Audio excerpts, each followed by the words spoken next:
dari penjelasan Syekh rahimahullahu ta'ala dalam hadis yang ke-9. Kita bacakan hadisnya.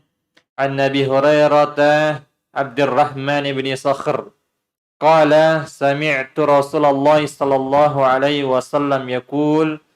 Dari sahabat Abu Hurairah Abdurrahman bin Sakhr, beliau mengatakan, aku pernah mendengar Rasulullah sallallahu alaihi wasallam bersabda, "Ma nahaitukum anhu fajtanibuhu." Apa saja yang aku larang kalian darinya, maka tinggalkan, jauhi. "Wa ma amartukum bihi fa'tu minhu mastata'tum." Adapun yang aku perintahkan kepada kalian, maka tunaikan, kerjakan sesuai dengan kemampuan kalian. Fa innama ahlakal ladzina min qablikum, karena sesungguhnya yang membinasakan orang-orang sebelum kalian yaitu kathratu masailihim, banyaknya pertanyaan-pertanyaan mereka, wa ikhtilafuhum ala anbiyaihim, dan perselisihan mereka, penyelisihan mereka terhadap nabi-nabi mereka. Rawahul Bukhari wa Muslim. Hadis yang mulia diriwayatkan oleh Al-Imam Al-Bukhari dan Al-Imam Muslim rahimahumallahu ta'ala. Kita sampai kepada faedah yang ke-6 yang disebutkan oleh Syekh rahimahullahu ta'ala.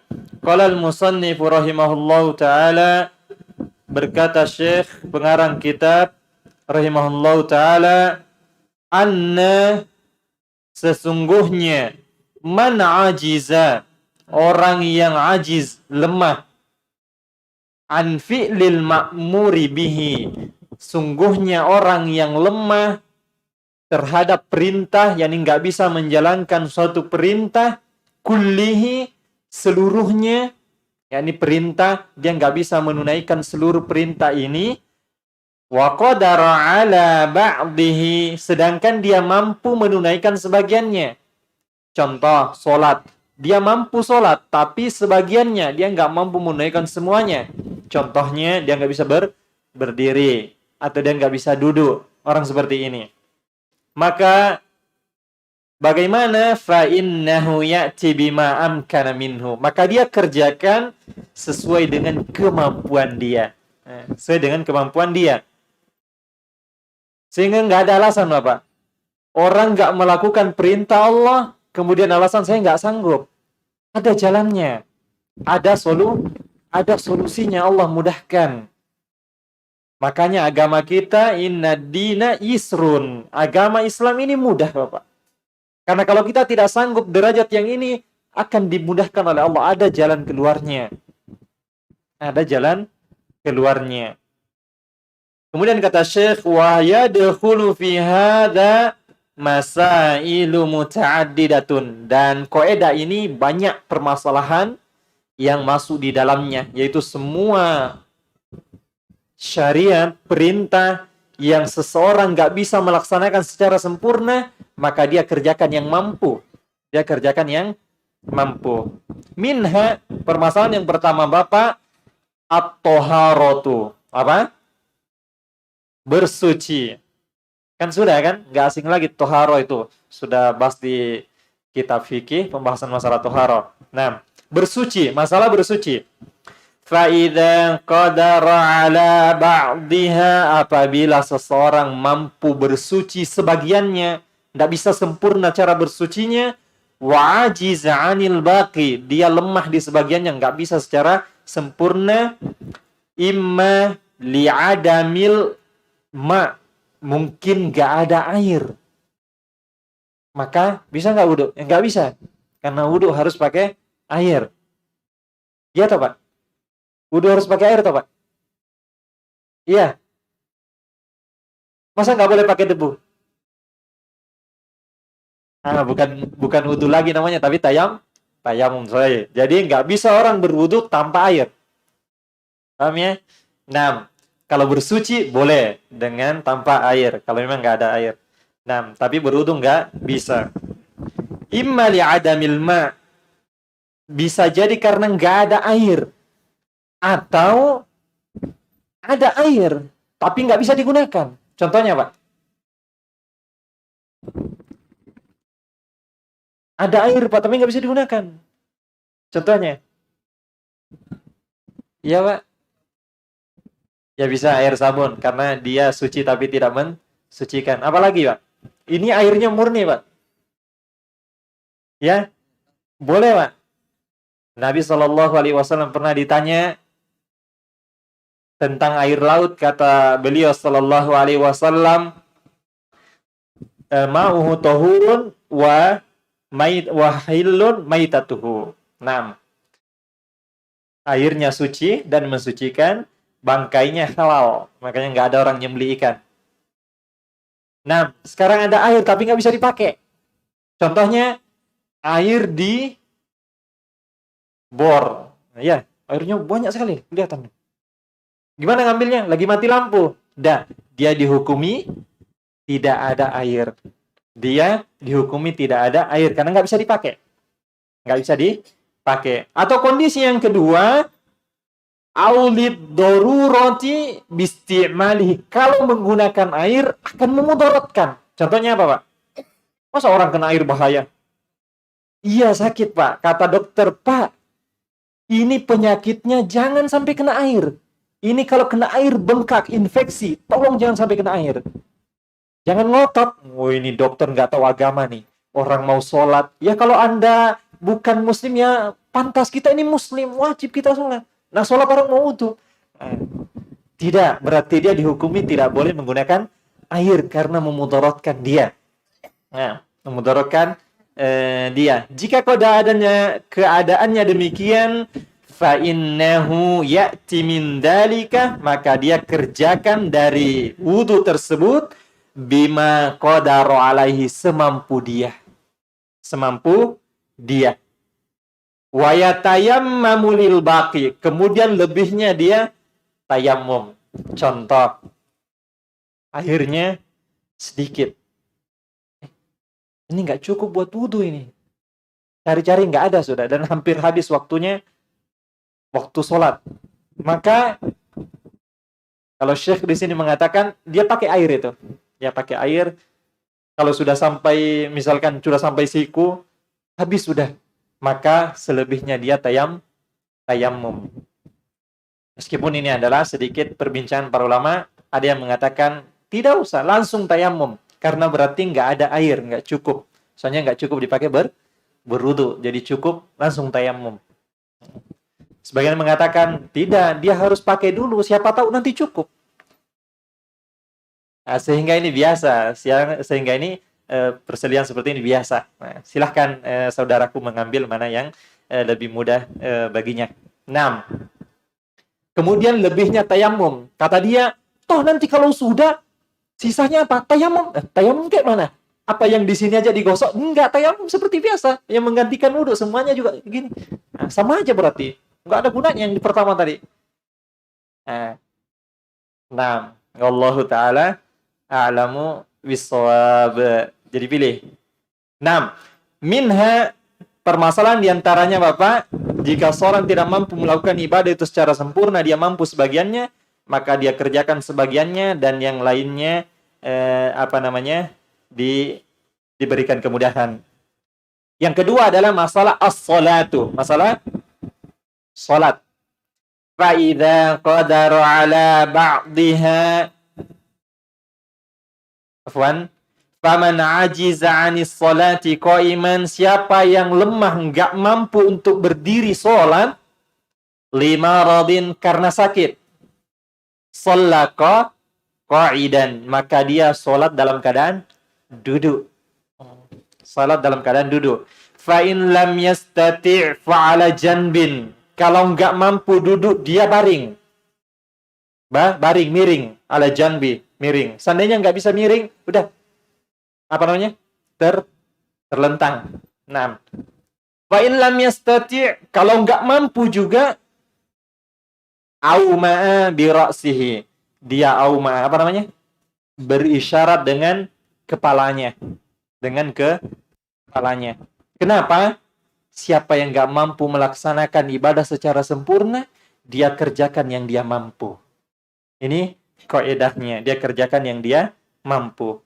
Wa minha, di antara masalah ini adalah zakatul fitr, zakat fitrah. Zakat fitrah. Kapan ditunaikan ini, Pak? Di awal Ramadan? Sehari atau 2 hari dibolehkan sebelum hari raya. Namun yang paling utama adalah di hari raya sebelum sholat. Jika memungkinkan. Itu yang lebih afdol.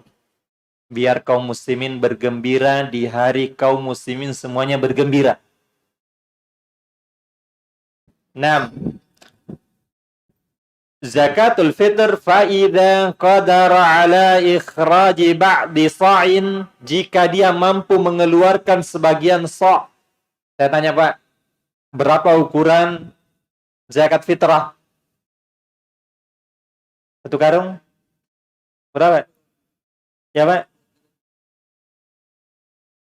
Yang aslinya. Bro, takarannya Rasulullah. 1 sok. Berapa 1 sok itu? 1 sendok? 4 cakupan. Cakupannya apa? Mangkok gede atau baskom? Tangan yang sedang. Nggak besar, nggak kecil. Nanti karena mentang-mentang pakai sok, kamu nak yang anu, nak? Soalnya anak tanganmu kecil. Biar nggak banyak. Yang sedang, nggak banyak, nggak besar, nggak kecil. 4 mud. 1 ini namanya 1 mud. 1, 2, 3, 4. Ini 1 sok. Ini 1 sok. Ya nggak, Pak? Seseorang nggak mampu, kata Syekh, nggak mampu sampai 1 sok, nggak mampu, maka dia tunaikan semampu dia. Dia tunaikan semampu dia. Dia mampu cuma 2 mud, habis sudah. Udah, itu aja. Itu aja. Kalau dia cuma 1 aja. 6.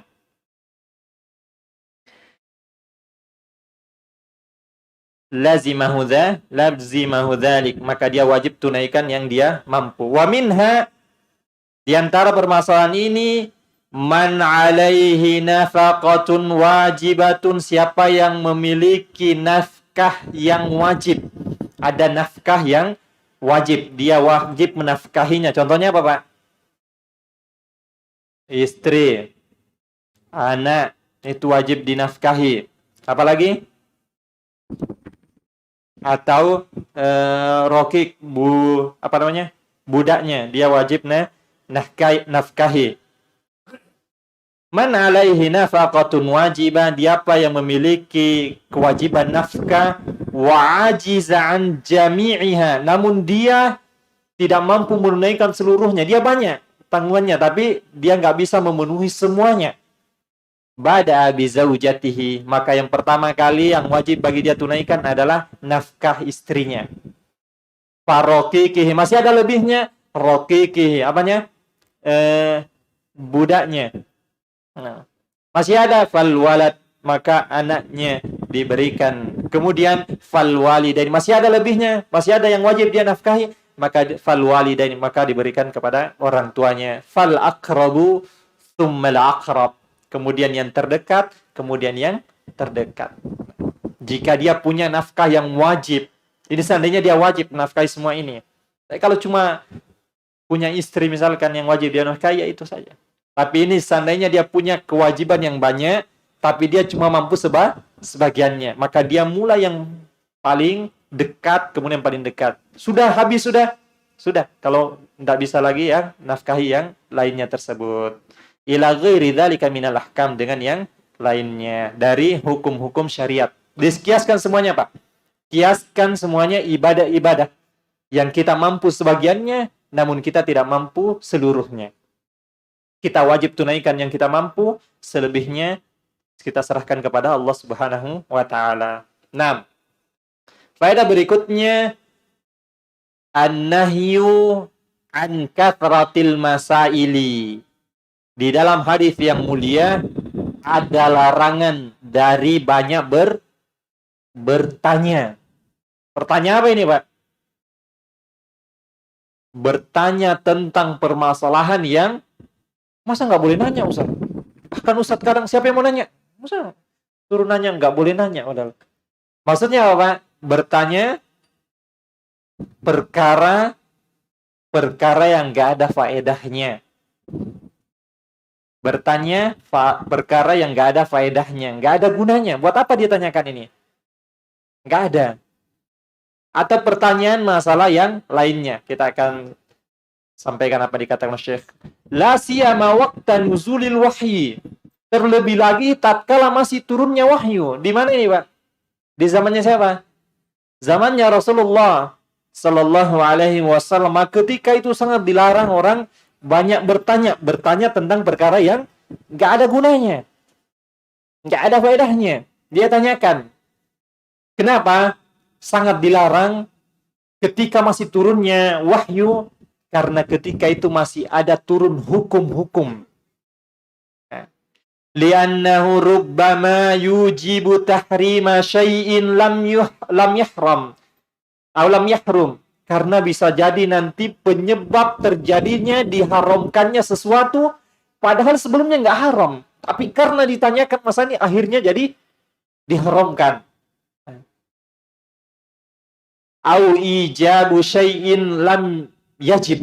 Atau dengan pertanyaan akhirnya sesuatu itu diwajibkan. Padahal aslinya nggak wajib. Tapi karena sebab pertanyaan itu jadilah dia wajib. Masih turun hukum. Wa qad qala Allah azza wa jalla, Allah Subhanahu wa taala berfirman, ya ayyuhalladzina amanu, wahai orang-orang yang beriman, la tas'alu an asya'a, jangan kalian tanya-tanya sesuatu, intu bedalakum ta'sukum, jika kalian sudah melihat pertanyaan tersebut jawabannya turun hukumnya menyempitkan kalian, akhirnya kalian berat. Jadi wajib. Jadi wajib. Nah, jangan tanya-tanya perkara yang, makanya saya kemarin kita jelaskan, Nabi SAW sudah menjelaskan, apa yang aku perintahkan kerjakan semampu, apa yang aku larang tinggalkan. Tidak usah banyak tanya.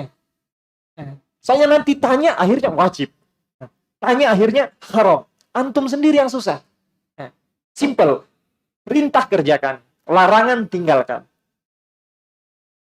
Nah, wassahanin Nabi sallallahu alaihi wasallam annahu qala, dan telah sahih hadisnya dari Nabi sallallahu alaihi wasallam bahwasanya beliau alaihi salatu wassalam bersabda, a'zamul muslimina jurman, muslim yang paling besar dosanya, Bapak. Bukannya syirik, Ustaz, menunjukkan ini juga dosa besar. A'zamul muslimina jurman, di antara dosa-dosa besar kaum muslimin adalah man sa'ala an syai'in, nanya tentang sesuatu lam yuharram, yang sebenarnya enggak haram, fahurrima, kemudian dia diharamkan min ajli mas'alatihi, disebabkan karena pertanyaannya. Muttafaqun alaihi, disepakati oleh Bukhari dan Muslim. Ini hadis Nabi sallallahu alaihi wasallam. Wa minal as'ilatil manhi anha, dan diantara pertanyaan yang terlarang darinya, sehingga nanti ada pos. Kalau gitu aku nggak usah mau nanya lagi deh. Nah, di sini akan dijelaskan pertanyaan-pertanyaan yang dilarang, yang mendapatkan ancaman tersebut. Yang pertama, wa minal as'ilatil manhi anha al-as'ilatu an umuril ghaib. Pertanyaan tentang umuril ghaib. Apa? Perkara ghaib. Perkara ghaib. Ustaz, kan surga itu pintunya 8. Kayak mana itu, Ustaz? Besar kecilnya itu kayak mana? Misalkan kita buka, bunyi nggak kayak pintu kita di rumah atau gimana sih, Ustaz? Ini nggak ada gunanya, Pak. Yang penting bagi kita, gimana kita beramal, bisa kita meraih daripada pintu tersebut. Kasu'ali an waqti sa'ah, bertanya tentang kapan datangnya hari kiamat. Sampai ada yang mengaku malah tahun sekian sudah akan kiamat. Ternyata kiamat kecil, dia yang kiamat. Tidak ada gunanya. Apa gunanya kira-kira? Makanya ketika Nabi SAW ditanya mata sa'ah, Rasulullah kapan datangnya hari kiamat? Maka apa kata Nabi SAW? Ma'adatta laha. Kamu siapkan apa untuk? Tidak ada pentingnya mau cepat mau lama. Yang penting itu kamu sediakan apa untuk datangnya hari kiamat. Itu yang lebih penting, persiapan antum. Bukan kapan lama atau dekat, tapi persiapan antum. Persiapan menjemput daripada datang hari kiamat. Nah, ini yang dilarang Bapak. Ini yang dilarang. Wa an kaifiyati adzabil qabr, tentang kaifiyahnya Pak ya, bukan adab kuburnya ya. Makanya banyak hadis yang menjelaskan tentang adab kubur begini-begini, tapi kaifiyahnya. Kejadian seperti apa? Katanya di antara adab kubur apa, Pak? Orang kafir akan disempitkan kuburannya sampai tulang rusuknya saling bertemu seperti remuk. Gimana ceritanya, Ustaz? Kan kita gali kubur itu sudah pas. Masa kok bisa sempit? Kalau seandainya disempitkan, tanahnya bergerak, berarti sampingnya lubang nanti. Iya nggak? Berarti ada nanti kuburan yang kelihatan, Ustaz. Karena apalagi kuburan saling sempit-sempit. Dan saya lihat ternyata nggak ada apa-apa. Ini perkara-perkara gaib. Nggak boleh ditanyakan seperti nggak ada gunanya. Akan mengurangi keyakinan kita terhadap azab kubur. Ini adalah perkara gaib. Perkara gaib. 6. Wa na'imihi wa nahwiha. Demikian nikmat kubur. Adapun tentang disebutkan tentang nikmat kubur, iya. Dengan itu akan menambah semangat kita. Taunya adab kubur, dengan itu kita akan takut kepada Allah Subhanahu wa ta'ala. Tapi kaifiyahnya itu yang dilarang. Kaifiyahnya. Wa kada su'alu an kaifiyati sifatil bari jalla wa ala. Demikian Bapak bertanya tentang kaifiyah sifat Allah Subhanahu wa ta'ala. Katanya Allah turun, gimana ceritanya Ustaz? Pernah ditanya Pak.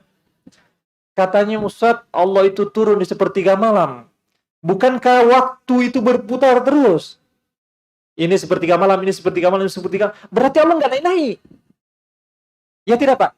Sebagaimana adzan itu kan muter ya. Dari sini adzan sampai sini, adzan lagi adzan, terus muter. Berarti Allah nggak pernah naik. Kapan? Allahu Akbar. Ini perkara gaib. Bukan kayak antum masuk sumur terus naik. Nggak kayak gitu. Ini Allah. Nggak bisa disamakan dengan makhluk. Nggak boleh ditanyakan permasalahan ini. Yang ada kita wajib yakini bahwasanya Allah turun di sepertiga malam. Kaifiyah turunnya kita tidak tahu. Kenapa kita tidak tahu, Pak? Ada minimal 3 perkara. 1. Ya, nggak ada dalil Nabi yang mulia atau Allah Subhanahu wa ta'ala nggak ada menyebutkan dalam Al-Quran tentang tata caranya. Sedangkan ini perkara gaib, makanya kita tidak. Rasulullah, manusia yang termulia, Rasul utusan Allah pun nggak pernah menyampaikan tentang tata caranya. Berikutnya Pak, dan kita nggak pernah melihat Allah, dan nggak ada yang serupa dengan Allah. Mungkin kita nggak pernah melihat, tapi kan ada yang serupa. Jadi mirip dengan itu. Nggak ada pula. Berarti tidak bisa kita mengatakan Allah itu begini dan begitu. Adapun sifatnya kita yakini. Kaifiyahnya yang dilarang. Bagaimana sih? Bagaimananya. 6. Itu yang terlarang. Lianna kaifiyata sifatillahi la ya'lamuha illa huwa. Karena kaifiyah tentang tata cara sifat Allah Subhanahu wa ta'ala nggak ada yang mengetahuinya kecuali Allah. Walam yattali' al-khalqu 'alaiha. Nggak ada makhluk yang mampu melihatnya. Faswalu anha bid'atun. Maka bertanya tentang kaifiyah sifat Allah ini adalah bid'ah. Sesuatu yang baru. Sesuatu yang diada-adakan, nggak ada contoh sebelumnya. Kama qala al-Imam Malik rahimahullahu taala, sebagaimana yang dikatakan oleh Imam Malik, lamma su'ila 'anil istiwa, tatkala beliau rahimahullahu taala ditanya tentang istiwa. Istiwanya itu Allah, kaifa istiwa? Kaifa stawa? Bagaimana Allah istiwa? Bagaimana Allah bersemayam? Kata beliau rahimahullahu taala, al-istiwa'u ghairu majhulin. Istiwa itu maklum, enggak majhul. Apa namanya? Maklum, diketahui bahwa Allah istiwa, bahwa Allah bersemayam. Wal kaifu ghairu ma'qulin, tapi kaifiahnya enggak bisa dinalar. Kaifiyah istiwanya Allah enggak bisa dinalar. Bukan berarti agama enggak masuk dia akal, tidak, tapi enggak bisa dinalar, dicerna dengan otak kita, karena otak kita kecil, wahyu besar. Kita enggak sampai ke sana. Tapi enggak bertentangan, enggak bertentangan. Wal imanu bihi wajibun. Tapi beriman bahwasanya Allah istiwa adalah wajib. Kenapa wajib, Pak? Kenapa wajib? Nah, karena Allah sudah tetapkan dalam Al-Quran, sedangkan kita wajib beriman kepada Al-Quran, apa yang dikabarkan oleh Allah Subhanahu wa Ta'ala di dalam Al-Quran. Wajib. Siapa yang mengingkarinya berarti tidak mengingkari daripada Al-Quran. Wajib. Wassu'alu anhu bid'ah. Dan bertanya masalah kayak gini bid'ah ini. Sesuatu yang tidak pernah dicontohkan oleh Rasulullah Sallallahu Alaihi Wasallam dan para sahabatnya. Wa qala lisail, maka Imam Malik bertanya kepada orang yang bertanya, ma'araka illa mubtadi'. Saya enggak melihat engkau melainkan engkau seorang mubtadi', ahli bid'ah. Fa'amara bi fa ukhrija, maka beliau merintahkan untuk dikeluarkan. Buat kacau aja nih. Faman sa'ala an kaifiyati sifati min sifatillah, faman sa'ala an kaifiyati sifati min sifatillah, maka barang siapa yang bertanya tentang kaifiyah, tata cara sifat di antara sifat-sifat Allah Subhanahu wa Ta'ala, qila lahu, maka kita katakan kepada dia, Pak, fakama anna dzatallah la tushbihu hadzawat, sebagaimana zat Allah tidak ada yang serupa dengannya. Saya tanya, Pak, zat Allah ada nggak yang serupa dengannya? Zat Allah ada nggak serupa dengan? Nggak ada. Laisa kamitslihi syai'un. Tidak ada satupun yang serupa dengan Allah. Sebagaimana zat Allah nggak ada yang serupa dengannya, fasifatuhu la tushbihu hal sifatu. Demikian sifatnya nggak ada yang menyerupai sifat-sifat. Karena zatnya nggak ada yang serupa. Maka demikian sifatnya nggak ada. Sehingga nggak bisa dikatakan Allah itu begini dan begitu. Karena nggak ada yang serupa. Wala yu'lam kaifiyatuha wa kunhuha illallah, dan tidak ada yang mengetahui kaifiyahnya kecuali Allah Subhanahu wa Ta'ala. Wa minha, dan diantara pertanyaan yang terlarang, Bapak, yaitu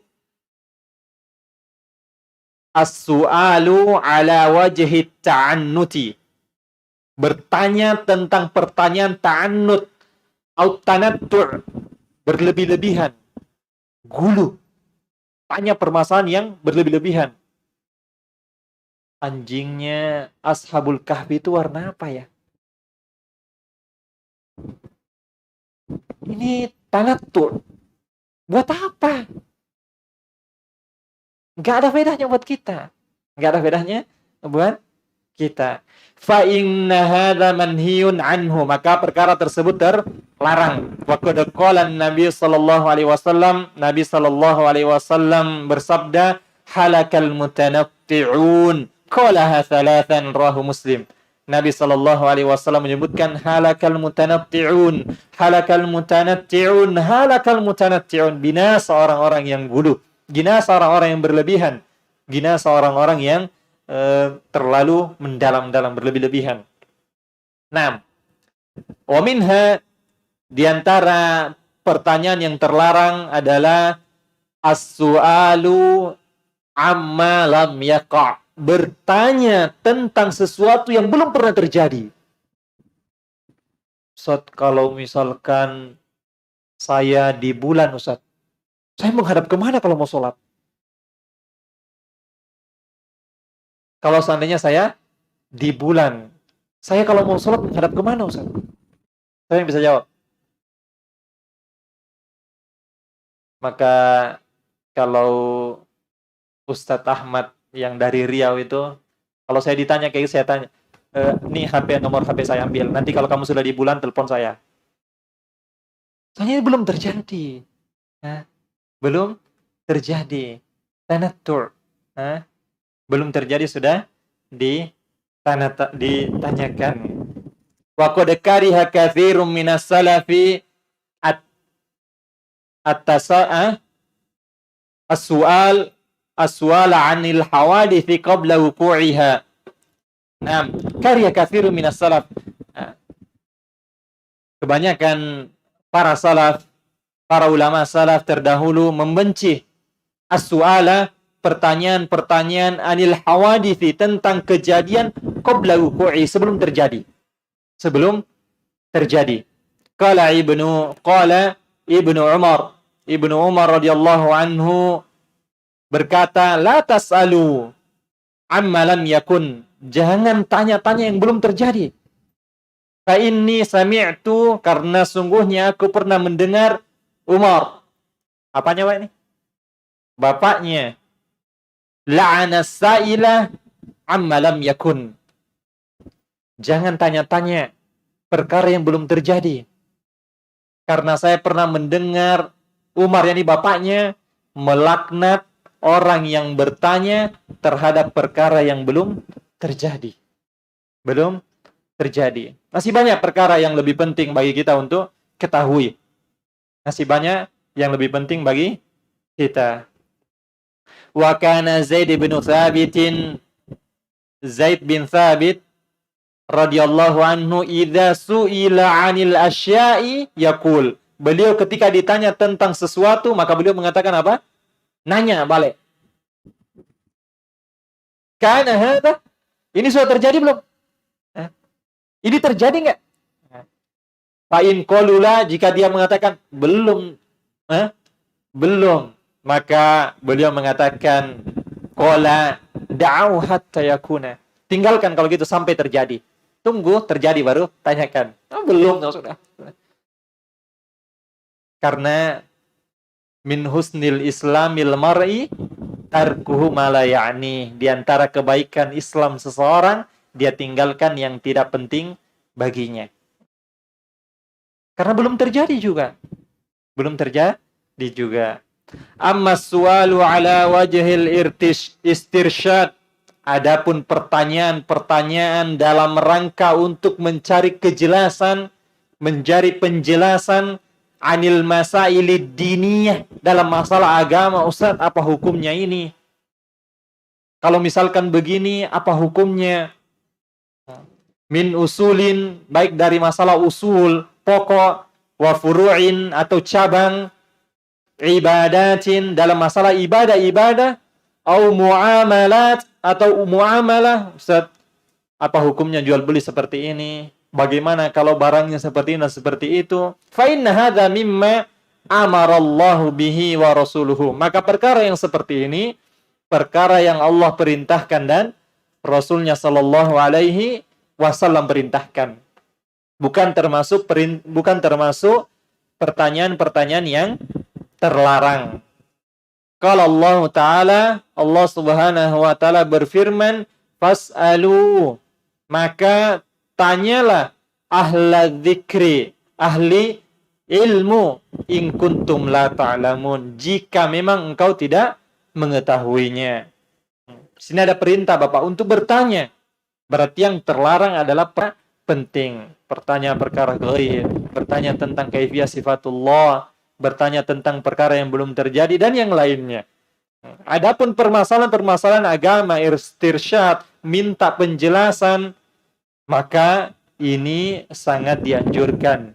Karena obat kebodohan adalah bertanya. Fafithi disebutkan dalam sebuah hadis, Allah sa'alu, kenapa mereka bertanya? Idza lam ya'lamu, jika mereka memang tidak tahu, fa innama syifa'ul 'ayyi su'alu.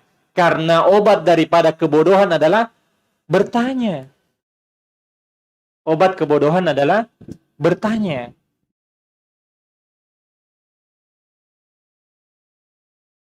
Wakila libni Abbasin, dikatakan kepada Ibnu Abbas, bima hasalta ala hadzal ilm, dari mana engkau meraih ilmu ini wahai Ibnu Abbas, wahai Abdullah? Qala biqalbin aqul, dengan hati, meraih ilmu dengan qalbin aqul, hati yang akal, yakni bisa mencerna, bisa menerima. Bukan akal, hati yang tertutup. Bukan hati yang terkunci, tapi hati yang terbuka, yang berakal, yang mampu menerima, mencerna. Walisanun saul, dan lisan yang banyak bertanya. Lalu bertanya, sesat di jalan. Iya. Kan? Bertanya. Wa bibadanin ghairu malul, dan badan yang penuh semangat, tidak lelah, tidak lembek. 6. Kemudian faedah berikutnya, at-tahdhiru min kathratil masail. Hadis yang mulia memberikan faedah peringatan dari banyak bertanya, waqtilaf, dan banyak berselisih. Lianna dzalika ahlaka man kana qablana, karena banyak bertanya, banyak perselisihan, ini yang banyak membinasakan umat-umat sebelum kita. Fayambagi lil muslimina ayahdharu ikhtilafa wat tanazu'a, sehingga hendaklah seorang muslim menjauhi daripada perselisihan wat tanazu', pertikaian, perselisihan. Li'alla yusibahum ma asabal umama qablahum, agar supaya mereka tidak ditimpa sebagaimana apa yang menimpa umat-umat sebelumnya. Umat-umat sebelum kita dibinasakan mereka karena banyaknya pertanyaan mereka dan banyaknya perselisihan mereka. Terlebih lagi kepada ikhtilafum ala anbiya'ihim, perselisihan mereka terhadap nabi-nabi mereka. Mereka menyelisihi nabinya, membangkang. Sehingga dengan banyaknya perselisihan, itu akan membinasakan kita sebagaimana membinasakan umat-umat terdahulu. Kalau Allah Subhanahu wa taala berfirman, "Wala tanaza'u fatafshalu wa tadhhaba rihukum." Jangan kalian berselisih. Dengan berselisih akan hilang pergi daripada kekuatan kalian. Pernah lihat lidi, Pak? Adek, pernah lihat lidi enggak? Biasanya dipakai buat apa lidi?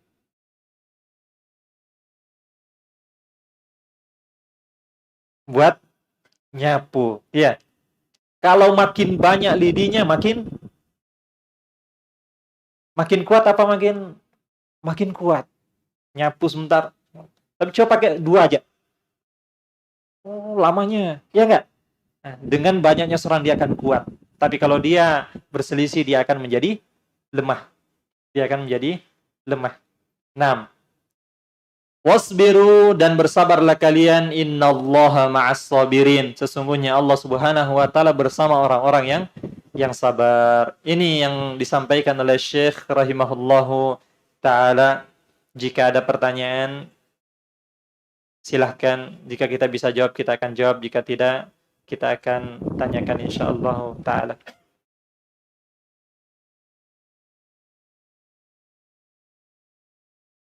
Tidak ada, Pak.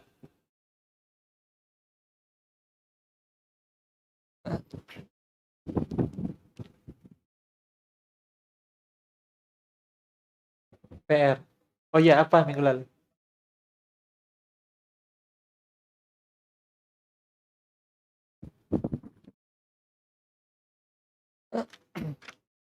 Jika tidak ada, maka kita cukupkan, kita tutup dengan doa Nabi sallallahu alaihi wasallam, doa kafaratul majelis. Subhanakallahumma wa bihamdika asyhadu an la ilaha illa anta astaghfiruka wa atubu ilaik. Assalamualaikum warahmatullahi wabarakatuh.